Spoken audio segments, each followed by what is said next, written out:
So kami nun sa cemetery. Yun yung mga kasama ko. Yun sila.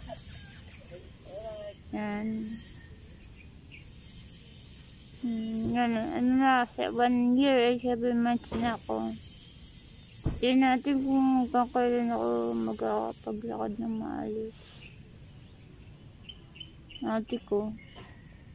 Vlog ka na habang nandito ka pa. Picture. Bye bye. See you. Bakit paalam mag i-edit Paano na gano'n? Paano ko ba kayo? Ilapit mo. Sige, ilapit mo pa. Ilapit mo. Video mo talaga. Ayaw mo lumapit na. Mabigat niya. Mabigat. Ulit, Maria Luiz Yuzof ulit ang nagbibigay ng payo, tutorial at journey ko sa buhay. Kung hindi ka pa subscribe sa akin, mag-subscribe pa na at bibigay kita ng madaming payo or advice. So, come in and watch my tips for you today. Thank you. Bye-bye. See you.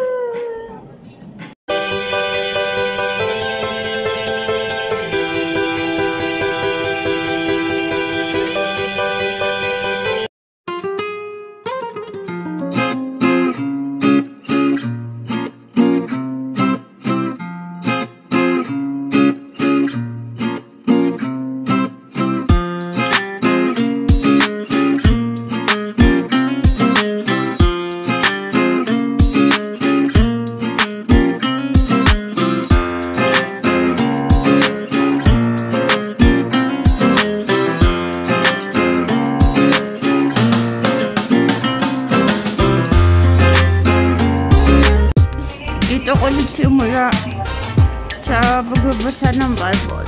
So, every day, thank you always. That's the best I am. See ya!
Good morning mga tao. Ngayon ay gagawin ko ay magbigay ng tips.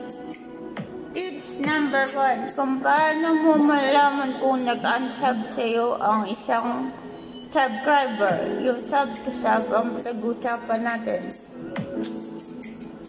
Number 1.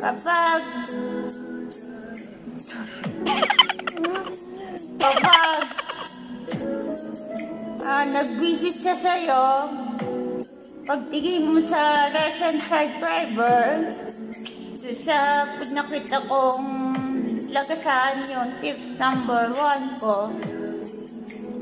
Kapag bumisita siya sa'yo at naging subscriber siya, naging blue, ibig sabihin hindi ka niya tinanggal. Kapag naman naka-visit siya sa'yo at naka-unsub pa din siya, meaning di ka naka-subscribe sa kanya. Gets? So, meaning to say, algorithm tayo, di ba? Tip number 2. dapat yung mga video natin na upload ay naangkop sa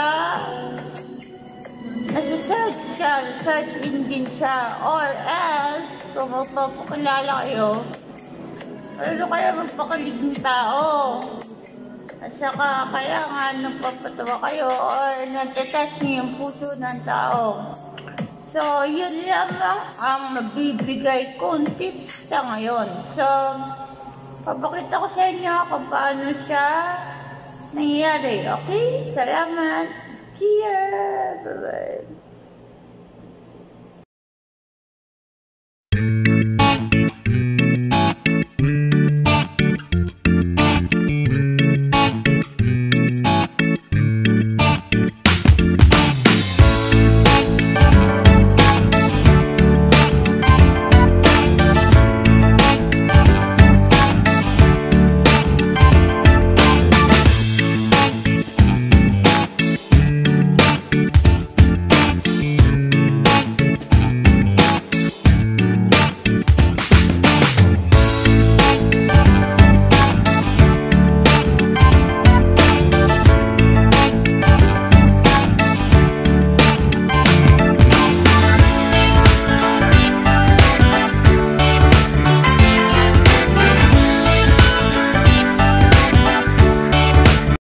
Alam niya kung paano malalaman kung naka-unsub siya or naka-subscribe siya sa inyo. So, kung may question po kayo, pwede nyo mo naman siya delete or remove or hindi. Kaya magbahala mag-decision.